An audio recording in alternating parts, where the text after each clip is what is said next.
அவர் என்ன கேட்குறாருன்னா, சில ஹதீஸுகளை பற்றி பேசும் பொழுது இந்த ஹதீஸு பலவீனம், இந்த ஆள் பலவீனமானவர் அப்படின்னு சொல்கிறீங்க. அப்போ வந்து மனிதனை எல்லாம் பலவீனமாக தானே படைச்சிருக்கிறான், எல்லாருமே பலவீனமான ஆள் தானே. அவர் என்ன கேட்குறாருன்னா, எல்லாருமே பலவீனமான ஆள் தானே, அப்போ எந்த மனுஷன் சொன்னாலும் ஏற்றுக்கிற கூடாது அப்படின்ற ஒரு கருத்தை அவர் கேள்வியாக கேட்குறார். இது நீங்கள் புரிஞ்சு கொள்ள வேண்டும். எல்லாருமே பலவீனமானவர்கள் என்று சொல்கிறோமே, அந்த இடத்துல பலவீனத்துக்கு அர்த்தம் வேறு. இந்த ஹதீஸ் கலையில் பலவீனமானவர்னு சொல்கிறோம்ல, சொல்லுதான் ஒரே மாதிரியாக தெரிகிறது. அது இது பலவீனங்கிறதுக்கு என்ன அர்த்தம், அது பலவீனம்னு அர்த்தம். உறுதியானவர்னு ஒரு ஆளை சொல்கிறோம், பாவமே செய்ய மாட்டேன்னு அர்த்தமா? ஒரு ஆளை பற்றி நம்ம என்ன செய்கிறோம், ஒரு நம்பிக்கையான ஆளுங்கிறோம். அதாவது என்னன்னு கேட்டால், பலவீனம் என்பதனுடைய பொருள், மனிதன் என்னதான் அவன் கரெக்டாக செய்ய நினைத்தாலும் அவனை மீறி சில தவறுகள் அவனிடத்துல வந்துவிடும். இந்த பலவீனம் இல்லாத மனுஷனே கிடையாது. இந்த பலவீனம் உள்ள யாரையும் பலவீனர் நம்ம சொல்ல மாட்டோம். எந்த பலவீனம்? மனிதனுடைய இயல்பை ஒட்டிய பலவீனம் இருக்கு பாருங்க, அந்த பலவீனம் உள்ளவரை பலவீனர் சொல்றதா இருந்தால் புகாரி கூட பலவீனர் தான். ஏன்? அவர் மனிதர் தானே. முஸ்லீம் கூட பலவீனர் தான். எல்லா சஹாபாக்களும் பலவீனர் தான். ஏன்? மனிதன் முழுசுமே பலவீனர் தான்.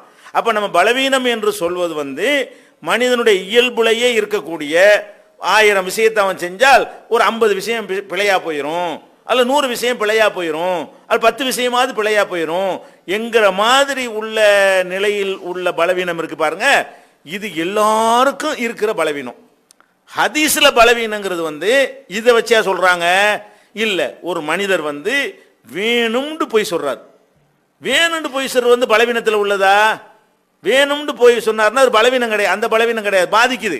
வேணும்னு போய் சொல்லக்கூடியவராக இருந்தால் அவர் இந்த செய்தியில வேணும்னு போய் சொல்லியிருக்கலாமா இல்லையா? அப்ப செய்தியில் ரசூலுல்லாஹ் சொன்னாங்கன்னு வேணும்னு போய் சொல்லியிருந்தாரையானால் அந்த மார்க்கத்தை நம்ம ஏற்று நடந்தோமையானால் அது நமக்கு தெரிஞ்ச, இப்போ பொய் சொல்ற ஆளுக்கு நல்லா தெரிகிறது. அப்படியான ஒரு ஆள் சொல்றதை நம்பி நம்ம ரசூலுல்லாஹ் சொன்னாங்க நம்பினோம்னு சொன்னா சந்தேகத்திற்கு இடமானதை பின்பற்றுகிறோம். அல்லாஹ் நமக்கு என்ன சொல்லி காட்டுறான்? வலா தக்ஃபு மா லைஸ லக பிஹி இல்முன், உனக்கு திட்டவட்டமான அறிவு இல்லாத ஒன்றை பின்பற்றாதே. உங்களுக்கு என்ன செய்யணும்? அது மீறியும் இருக்கலாம். நம்ம ஒரு ஆளை ரொம்ப கரெக்டான ஆள் நினைக்கக்கூடிய ஆள் உள்ளுக்குள்ள 1 நம்பர் கோளாறா இருக்கலாம், அதெல்லாம் கேட்க மாட்டான். வெளிப்படையே கண்ணு முன்னாடி தெரியுது. கண்ணு முன்னாடி தெரியும் பொழுது இந்த ஆளு பலவீனமான பொய் சொல்லக்கூடியவர், இவர் சொன்னா ஏத்துக்கிற மாட்டோங்கிறோம். அப்ப இந்த இடத்துல உள்ள பலவீனங்கிறது என்ன? இயல்பாக மனிதன் என்ற முறையில் அவனை மீறி கரெக்டா நடக்க நினைச்சாலும் தப்பு ஏற்பட்டுருத, அந்த பலவீனத்தை அங்க சொல்லலை. அவர் கரெக்டா நடக்கவே நினைக்கல. அவர் யாரு? இந்த ஹதீஸ் கலையில பலவீனம்னு சொல்லக்கூடியவர் வந்து அவர் தவறாகவே போகிறதுக்கு ஆசைப்படுறாரு. இதை வச்சு மக்களை வழிகெடுக்க நினைக்கிறாரு. அவருக்கு பேருக்காக வேண்டி, புகழுக்காக வேண்டி, நம்ம ஹதீஸை அறிவிக்கக்கூடிய ஆளுன்னு பேர் எடுக்கணுங்கிறதுக்காக வேண்டி இட்டு கட்டி எல்லாம் பேசக்கூடிய பேச்சாளர்கள் அந்த காலத்தில் இருந்தாங்க. அதைத்தான் களை எடுக்கிறதுக்கு என்ன செஞ்சாங்க? தவறுண்டாங்க. அதே மாதிரி மறதி உள்ளவர்னுபாங்க. மறதி உள்ளவர்னா எல்லா மனுஷனும் மறதி உள்ளவன் தான். மனுஷன்டா மறக்காத யாராவது இருக்கிறோமா? மறதிங்கிறது ஒரு பெரிய கிஃப்ட் தான். மறக்கலைன்னா நம்ம வந்து போய் பைத்தியம் ஆயிடுவோம். அந்த காலத்தில் வாப்பா மூத்தா போனது மறந்தனால சும்மா உட்காந்துட்டு இருக்கிறோம். பொண்டாட்டி மூத்தா போனது உட்காந்துட்டு புருஷன் நல்லா தான் இருந்துகிட்டு இருக்கிறான். அதை நினச்சிக்கிட்டே இருந்தான்னா 3 நாளைக்கு ஆகும் வச்சிருப்பான், 4 நாள் மறந்துடணும். மறக்கிறது ஒரு பெரிய பாக்கியம். அதனால தான் மனிதன் வந்து உலகத்தில் சீராக இயங்க முடிகிறது. அப்போ மறதி இல்லாமல் யாருமே இருக்க மாட்டா, ஒருத்தருமே கிடையாது. அந்த மறதி அங்கே சொல்ல மாட்டாங்க. மறதியானவர் என்று சொன்னால் என்ன மறதி இல்லை, இந்த சராசரியாக உள்ள மறதி இருக்க, மனிதன்கிற முறையில் எந்த மறதியும் ஏற்பட்டது அந்த மறதி கிடையாது. ஒரு ஆர்டினரியான ஒரு அளவு இருக்கும். அந்த ஆர்டினரிக்கு மேலே எக்ஸ்ட்ரா ஆர்டினரியாக வந்து ஒரு ஓவராக மறந்துடுவாங்க. 10 சொன்னு வைங்களேன், 10லே 3 மறக்குவாங்க. இது எப்போ 10 சொன்னாலும் அவர் 3 மறந்துடுவார், 5 மறந்துடுவார். இது எல்லை மீறின ஒரு மறதி. அப்போ இந்த மாதிரி மறதி உள்ளவரைத்தான் என்ன செய்வாங்க? மறதிமாங்களே தவிர ஒரு 50 விஷயத்தை கேட்டு 50 சொன்னாங்க உன் ஞாபகம் இல்லையே அப்படிங்கிறவர் என்ன செய்ய மாட்டாங்க? மறதியாளர்னு சேர்த்துட மாட்டாங்க. அப்படி சேர்த்தா எல்லாரும் சேர்க்கணும். ஒரு ஆள் கூட தர மாட்டாங்க. 50ல் 1 மறக்காதல் இருப்பாங்களா? 100ல் 1 மறக்காதல் இருப்பாங்களா? இது மறதிங்கிற என்னன்னு கேட்டால் 10 கேட்டால் 4 மறப்பாரு. அப்போ இவர் வந்து ரசூலுல்லாஹ் சொன்ன 5 விஷயத்தை 5ல் 3 விட்டாருன்னு என்ன வருது? அதுக்கு பிறகு சில வார்த்தைகளை விட்டுட்டாருன்னா ஒரு 1.5 வரி சொன்னோம்னா 3/4 வரி சொன்னார்னு அர்த்தம் மாறி போயிரும்ல. லா இலாஹ இல்லல்லான்னு சொன்னா தான் அர்த்தம் ஒழுங்கா போய் சேரும். லா இலாஹன்னு மட்டும் சொன்னா அல்லாஹ் இல்லைன்னு ஆயிரும். அல்லாஹ்வை தவிர யாரும் இல்லை என்று சொல்ற இடத்துல வெறுமனே லா இலாஹ இல்லன்னு லா இலாஹன்னு மட்டும் பாதியாகவும் வச்சுக்கிட்டு பாதியை மறந்துட்டா என்ன ஆகும்? அப்போ இந்த ஆள் வந்து அளவுக்கு மிஞ்சின மறதியில் இருக்கிறாரு. இந்த மாதிரி மறதி உள்ள ஆள் வந்து ஹதீஸை வந்து முழுமையாக அவர் வந்து பொய் சொல்லாட்டா கூட அவர் முழுமையாக வந்து எடுத்து சொல்ல இயலாது. அவர் வந்து இருக்கிற முக்கியமான பாயிண்டை விட்டுருக்கலாம், அல்லது வந்து சில ஒரு பகுதியை அவர் வந்து மறந்துட்டு விட்டுருக்கலாம். பகுதி விட்டு அர்த்தம் மாறி போயிருமா இல்லையா? பகுதியை விட்டுவிட்டாருன்னு சொன்னால் அர்த்தம் மாறி போயிடும். அப்போ அந்த மாதிரியான ஒரு இப்படியான காரண காரியங்களை வச்சு தான் பலவீனங்கிறாங்களே தவிர ரெண்டு பலவீனத்துக்கு அர்த்தம் வேற. ஹதீஸ் கலையில் பலவீனம் என்று சொல்வதற்கு அர்த்தம் வேறையாக இருக்கிறது. வந்து மனிதன் இயல்புலையே பலவீனனாக இருக்கான குலிக்கல் இன்சானு லைஃபா, மனிதன் பலவீனனாக படைக்கப்பட்டிருக்கான்னு அல்லாஹ் சொல்றானே, அந்த பலவீனத்துக்கு அர்த்தம் வேற. அந்த பலவீனத்தை யாரும் குறையே சொல்லக்கூடாது.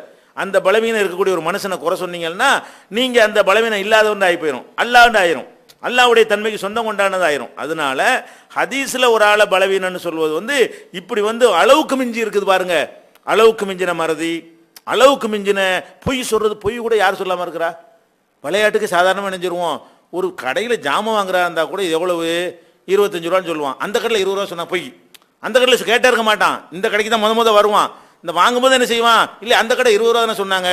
இப்படி சாதாரண 20 ரூபாய்க்கு பொருள் வாங்கும்போது கூட ஒருத்தன் பொய் சொல்லக்கூடியவனாக இருக்கிறான். சாதாரணமாக சும்மா தமாசுக்கு பொய் சொல்லக்கூடிய, விளையாட்டுக்கு சொன்னேன், மாட்டிக்கிறமே என்ன செய்வான், விளையாட்டுக்கு சொன்னேங்கிறான். ஒரு வியாபாரி விற்கும் போது என்ன செய்வான், அடக்க விலையே அடக்கத்தை சொல்ல தேவையே இல்லை, 25 ரூபா 25 சொல்ல வேண்டியதானே, அடக்கமே 26 ரூபா ஆகுதுங்க அப்படிமா.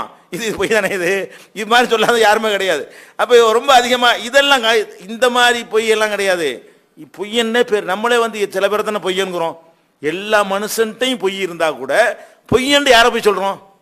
எல்லாரும் பொய்யன் தானே, ஒருத்தன் கூட பொய்யெல்லாம் தப்பிக்க முடியாதுல்ல. பொய்யன்னு யாரை சொல்லுவோம்? இந்த பொய் இதே வேலையா இருப்பான். பொய் சொல்றது அவர் டேஸ்டா இருக்கும், அவனுக்கு வேணும்னு சொல்லுவான், திட்டமிட்டு சொல்லுவான். அந்த மாதிரியா சொல்லும் போது தான் பொய்யன்போம். அப்படி பேர் எடுத்தவர்களைத்தான் இது மாதிரி எல்லாம் என்ன செய்வாங்க, எடுத்துக்கிடுவாங்க. அதனால அந்த அந்த பலவீனம் வேற இந்த பலவீனம் வேற புரிஞ்சுக்கிட்டோம்னு சொன்னா ஹதீஸில் பலவீனமானவர்களுடைய அர்த்தம் தெளிவாகி போயிடும். அது நிராகரிக்கத்தான் வேணும். ரசூல் ஸல்லல்லாஹு அலைஹி வஸல்லம் சொல்லியிருக்கிறாங்க, தாமா யுரீபுக்க இலாமா லா யுரீபுக்க. உனக்கு சந்தேகம் தர்றதை விட்டுட்டு எது சந்தேகத்துக்கு அப்பாற்பட்டதா இருக்கு அதை ஏத்துக்க, கன்ஃபார்மா உள்ளதை நீ செய்யி, டவுட் உள்ளதை செய்யாதே. அப்ப இந்த மறதி உள்ள ஒருத்தர் ஒரு செய்தியை சொன்னாரே, ஆனால் ரசூலுல்லாஹ் சொன்னாங்களா இல்லையான்னு டவுட் வந்துருது. ஏன் சொன்னதையும் அவர் சொல்லியிருக்கலாம், பாதியை விட்டுட்டும் சொல்லியிருக்கலாம், அப்ப அந்த மாதிரி பொய்யாவும் இட்டு கட்டின்னு சொல்லியிருக்கலாம். அப்ப அப்படி இருக்கும் பொழுது இதுல வந்து ஒரு நமக்கு டவுட் வந்துருச்சு. டவுட் உள்ளது மார்க்கம் கிடையாது. கரெக்டா உள்ளது கரெக்டுங்கிறதுல டவுட் இருக்கலாம். நம்ம சக்திக்கு உட்பட்டு நம்ம எல்லாம் முயற்சி பண்ணணும். வெளிப்படையா பார்க்கும்போது எந்த விதமான ஒரு டவுட்டும் இல்லை, அப்ப பின்பற்றணும். இதுதான் காரணம். விரல ஆற்றுறதுல உங்களுக்கு ஏதாவது அந்த ஹதீஸ்ல ஏதாவது டவுட் இருக்குமே, ஆனால் விரல செய்தல்ங்கிற தலைப்புல வந்து உங்களுக்கு வீடியோ ஆடியோவும் இருக்கிறது உள்ள, அதே மாதிரி ஆர்டிகலாகவும் நினைஞ்சிருக்கிறோம். விரல செய்தல் நபி வழியான்னு சொல்லி முகப்புலைய சர்ச்சைக்குரிய சட்டங்கள் நம்ம ஆன்லைன் PJ.comல சர்ச்சைக்குரிய சட்டங்கள்ன்ற தலைப்பு இருக்கும். அதில் கீழே பார்த்துட்டு வந்தீங்கன்னா விரல செய்தல்னு போட்டு அதில் ஒரு ஆர்டிகல் கொடுத்துருப்போம். அதில் என்ன ஹதீஸு, எதனால அது சரி, அந்த ஹதீஸுக்கு என்ன விமர்சனம் பண்ணுறாங்க, அந்த விமர்சனத்துக்கு என்ன பதில், எல்லாமே இணையதளத்தை நீங்கள் பார்த்துக்கலாம்.